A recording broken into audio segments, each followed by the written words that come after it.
السلام عليكم، مرحبا بكم في فيديو جديد اللي ان شاء الله يلقاكم كامل بخير وعلى خير. وصفة اليوم عسل منزلي ناجح 100% بمكونات بسيطة.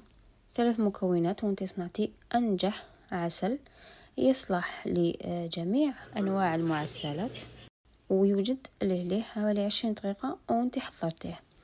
اذن هذا العسل لازم تكون عندنا طنجرة ثقيلة، هذه ضرورية ما يتحرق لناش.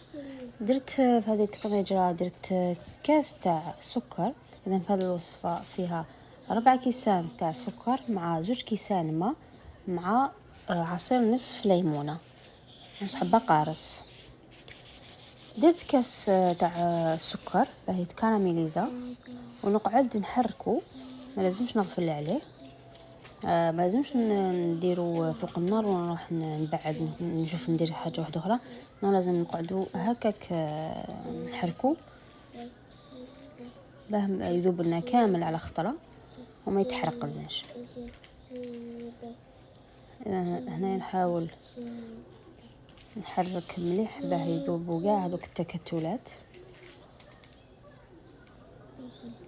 واللون تاع العسل انت تحكمي فيه، اذا حبيتيه اللون تاعو غامق خليه يتكراميليزا هنا في هذه المرحله، خليه ياخذ اللون غامق. وإلا حبيتيه فاتح كيف هنايا ما تخليش يتكراميليزا بزاف. انا جبت الماء، جبت الكاس الاول تاع الماء تاعي ومع هذا الكاس الثاني. الماء من الاحسن يكون سخون، يعني درت هذاك الماء ونقعد نحرك حتى يذوب هذاك اللي راه لاصق، هذاك السكر اللي راه لاصق في الطنجره تاعي.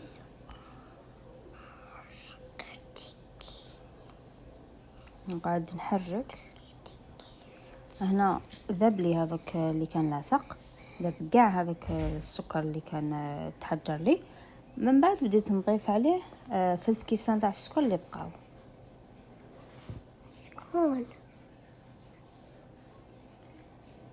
ونحركهم ونضيف لهم في هذه المرحله نضيف لهم عصير نصف ليمونه، ولا تقدروا تعوضوها بنصف ملعقه صغيره تاع الشب ولا تاع لاسيد سيتريك. من بعد نحط هذاك نص حبه قارص هذاك نرميه داخل العسل تاعي. من بعد نكمل نحرك حتى يذوب كامل السكر، وكي يبدا يغلي يعني كي يلحق هذيك المرحله اللي يبدا يدير لي في الفقاعات، نحسب 10 دقائق 10 دقائق ونطفي عليه.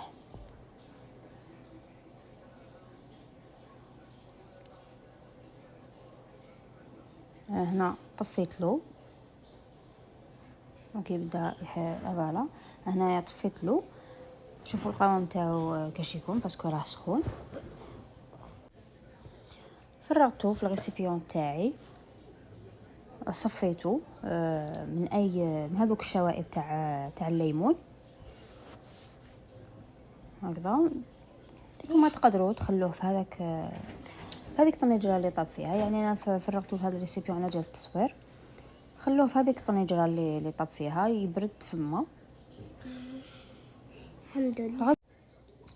غطيته بطبسي، حطيت عليه طبسي، وغدوه من ذاك لقيته على بهذا القوام. واللي حبت القوام تاعو يكون اخف من هذا، ما عليها غير دير عوض ما دير 2 كيسان تاع ما دير 2 كيسان ونص.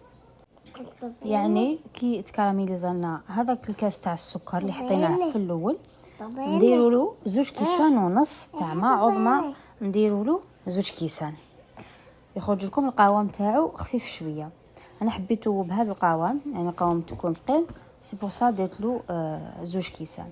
اذا وصلت لنهايه الفيديو، نلتقي في فيديو آخر ووصفة أخرى، ومع السلامة.